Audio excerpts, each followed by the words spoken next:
taste buds. I'm Chef Michelle Bernstein. Don't move a muscle because I've got recipes today to stuff in your basket for your next picnic, including a fabulous dessert that's good even in the confines of your own kitchen. Next on SoFlo Taste.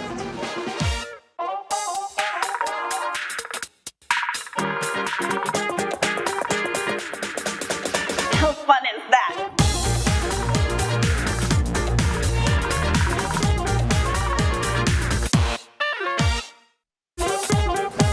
Good morning, Taste Buds, and welcome to SoFlo Taste here in the Goya Kitchen at JA World in Coconut Creek. Even though the rest of the country celebrates National Picnic Month in July, this is the best time of the SoFlo year for a picnic. So today I thought it would be fun to give you some perfect recipes that are great for a picnic basket. So let's get cooking. Did you see I brought my picnic basket with me? So cute. So who doesn't love fried chicken, right? And I've fried some chicken in this kitchen, but the one thing I've actually never done is make cornflake breaded fried chicken, but oven baked.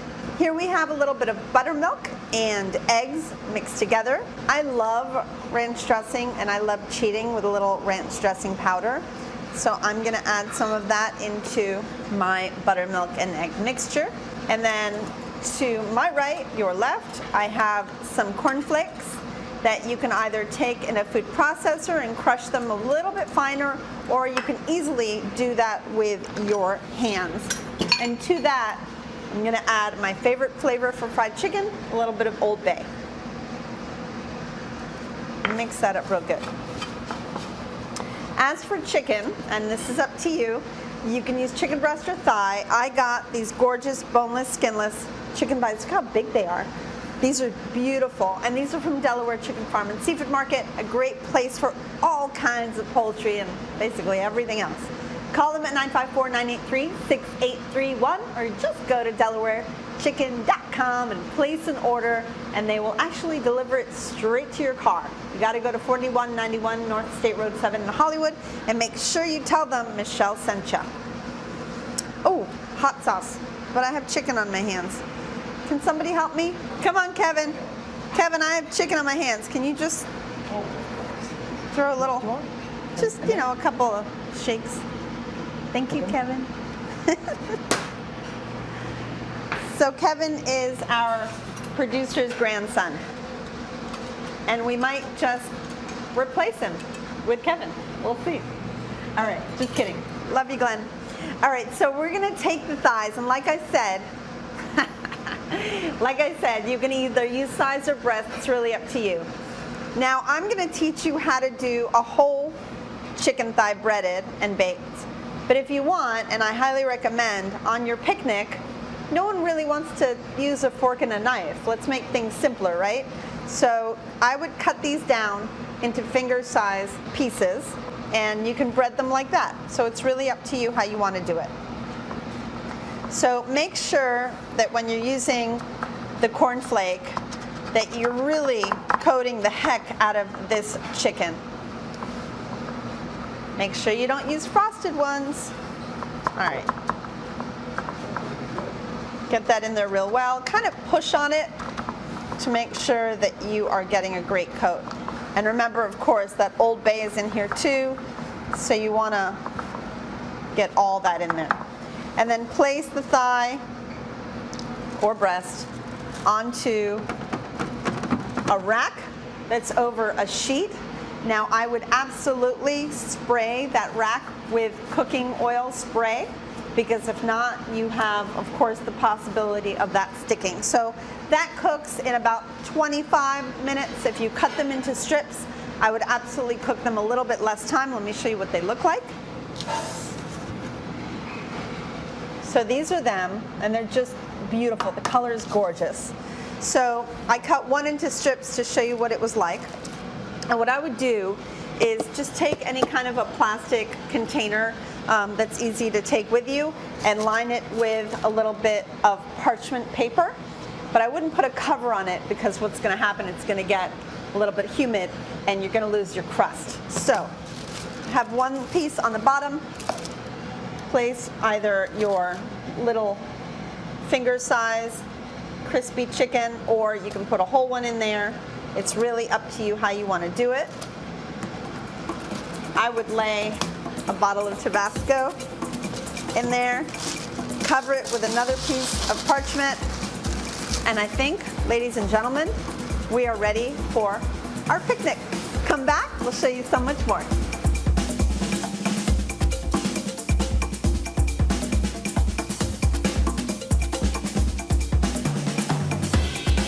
Come back to the Goya Kitchen at JA World, Michelle, and the food. This is SoFlo Taste.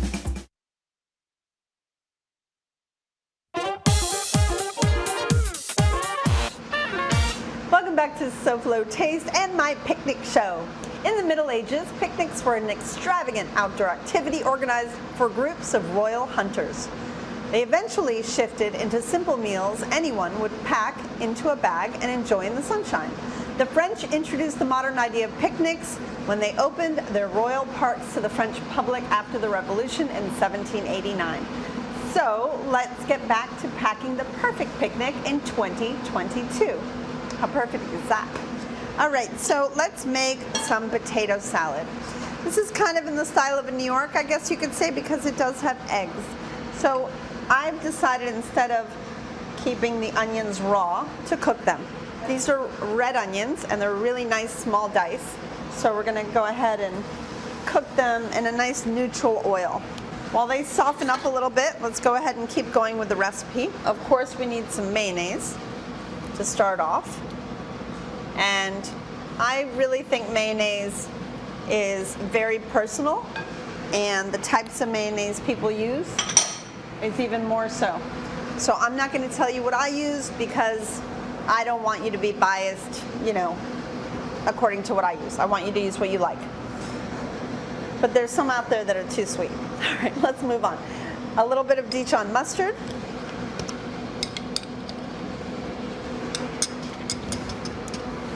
Some gherkins, which are the tiny little pickles, cut up really nice and small.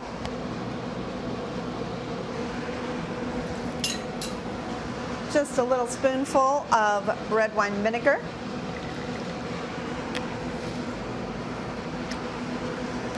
And some salt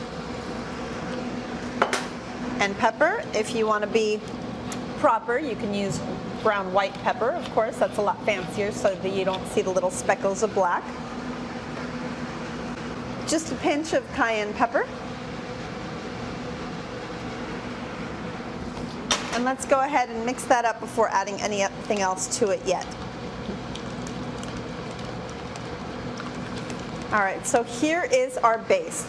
Let's now move into the potato. So what's great about potato salad is it's kind of up to you what kind of potatoes you want to use. You can, of course, use fingerlings, marble potatoes, red bliss potatoes are absolutely delicious, purple potatoes. But my favorite, honestly, is just a Yukon Gold potato. And these have been peeled and kind of, as you can see, not cut really in any perfect dice of any kind, which I love. And they're cooked in some boiling salted water. I also wanted to add a couple of eggs. So you could buy hard-boiled eggs, but we always have them around our house. So we go ahead and make them. And then I love them, instead of dicing them and chopping them, I love grating them into potato salad. I love grating them into egg salad too. So when I make egg salad, this is how I cut my egg. I love it like this.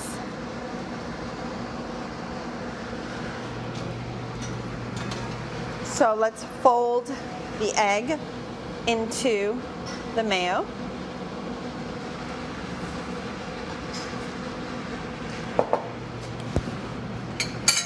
Next, let's go ahead and put our potatoes in there. Really make sure your potatoes are beautifully creamy. So take a look. It has to really smash in your finger just like so. You don't want it to be under at all. The last thing anybody wants to eat is a crunchy potato salad, unless those bits are celery and not the potato.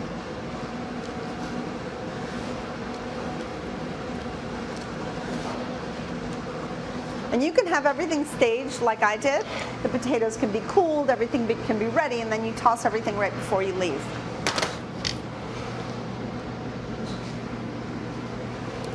All right, let's check our onions.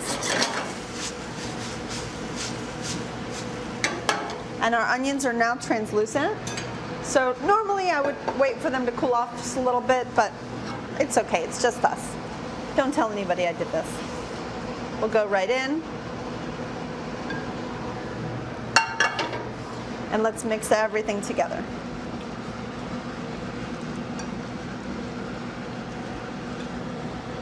Yum. Now, if you don't like too much mayo in your potato salad, you can absolutely cut this recipe in half. And if you want to omit the mayonnaise altogether, go ahead and make this with the vinegar and the oil, and if you want the mustard, but just don't use the mayo in it. It'll still be delicious, just will be a little bit of a different style. I would add a little bit of dill to that style of mayonnaise. Once this is well combined, let's take some chives. Let's cut some chives off of here. Chives I always leave for the end, and you can use onion chives like these or garlic chives. It's really up to you. And go ahead and cut them. I wouldn't go too fine because they'll just get lost.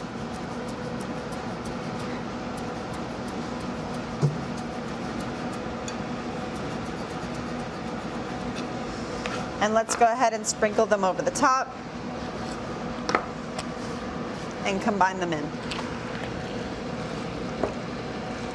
And there you have a glorious, fresh potato salad. So this is what I love to do. This is my favorite thing. And we chefs, we love these. So this is called a half pint container because it's a cup, which is a half a pint. Obviously, we have these bigger too. There are full pint containers that are double this, and then there's a quart container, which are 4 of these stacked up. And we chefs love these because they really hold things beautifully. So all you have to do is get some of these bad boys, or your favorite plastic containers. You know what? If you order takeout from Chinese restaurants, you'll get a ton of these, or Thai. And then seal it, and then I would put either a bag of ice or a little frozen gel pack in your picnic basket as well. And there we have it. We are ready, except for this one little thing missing, dessert. So come right back.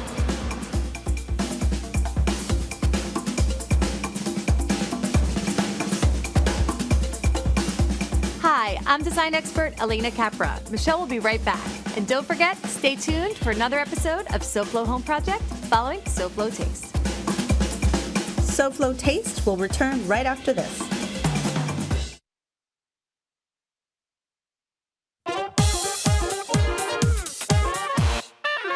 Welcome back. Today's recipes and all my recipes are always available on the SoFlo Show's webpage, and by pointing your phone's camera at this quick response code, you'll go right to it. Now back to the food.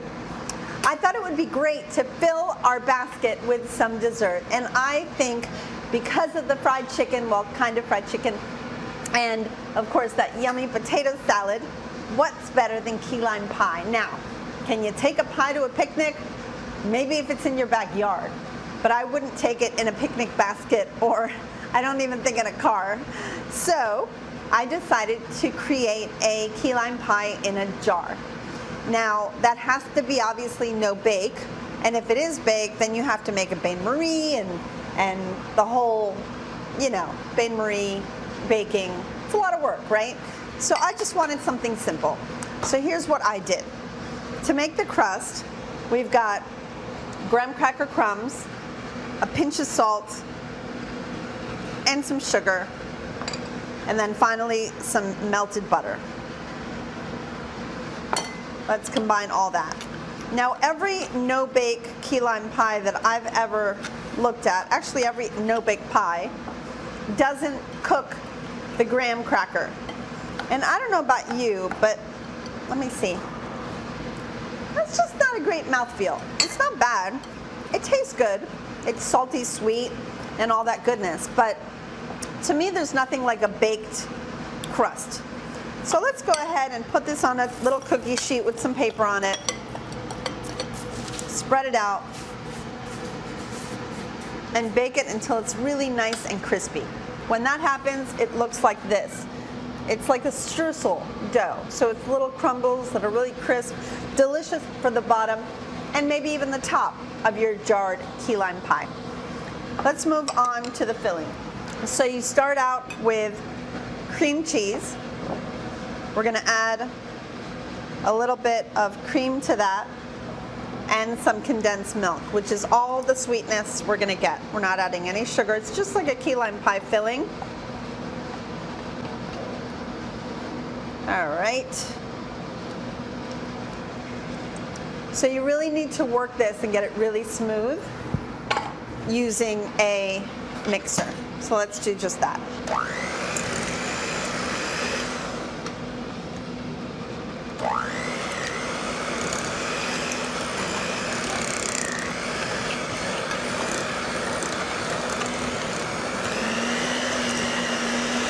So this is going to take a little while, so I'm sorry.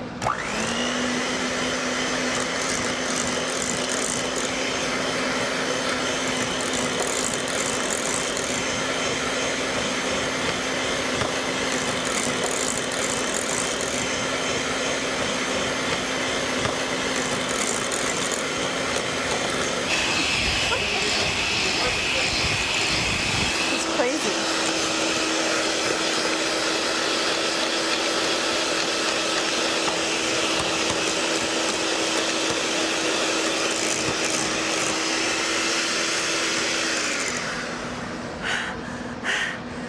Okay, next we want to fold in some lime zest. Now, this is key lime juice, but you see the size of a key lime? I don't think I'm going to make you zest a key lime or a couple of them. So I would say to use a regular lime because it's a lot less work and you wouldn't hurt yourself.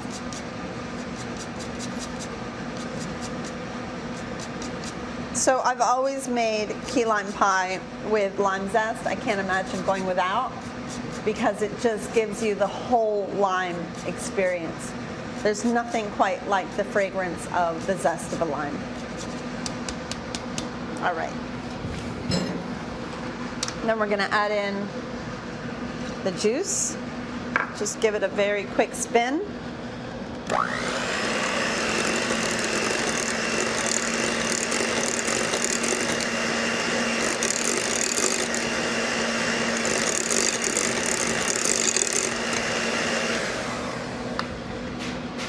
And that is it.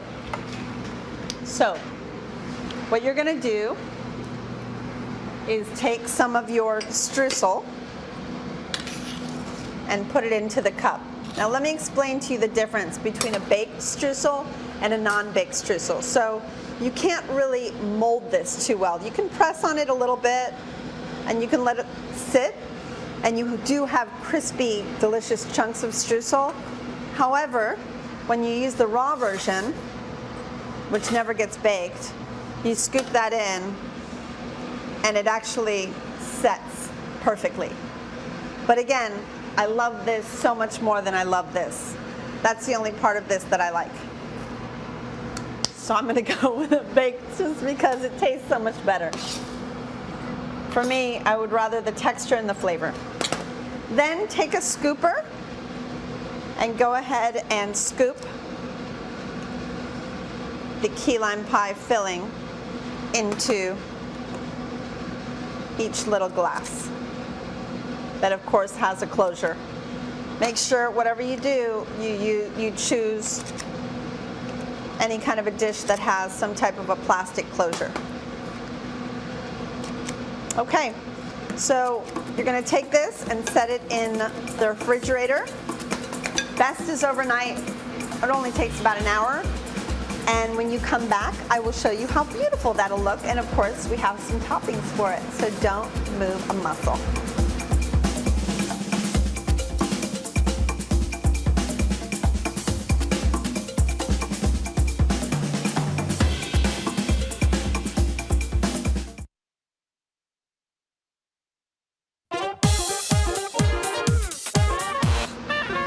Welcome back to SoFlo Taste and our picnic show. So the basket's full. I just wanted to show you real quickly what I would do to the top of this key lime pie in a jar. I have some delicately sweetened whipped cream. And then of course that leftover streusel. You can't miss that. I would put that right on the top. put a cover on, and put it right into our basket. So are you ready for a picnic? I hope you've enjoyed watching me make some of my favorite picnic recipes. Now it's your turn. I hope you try them and, more importantly, enjoy them. Next week, it's time to put Mom on a pedestal and take the cooking out of her hands as I give you recipes for Mother's Day 2022. I'll look back at some of the best recipes I've given you to celebrate dear old Mom, including a great cocktail, the perfect roast chicken, baked scallops with cucumber, caviar, and radish. And in honor to my mom, I'll make her fabulous flan. All of that next time on SoFlo Taste. Now let's check in with the talented Elena Capra. Hello, Elena. What are you doing next on SoFlo Home Project? Hi, Michelle. Good morning. So today we are connecting with nature through decor. Coming up on SoFlo Home Project, we tour a beautiful condo full of lots of natural elements and some biophilic design. Thank you, my dear. We'll all be watching because all of us can use a calming space in our homes, some more than others. So taste buds, and you are all my taste buds, please be smart, be safe, and be vaccinated. And I'll see you next week. Goodbye, and very good taste.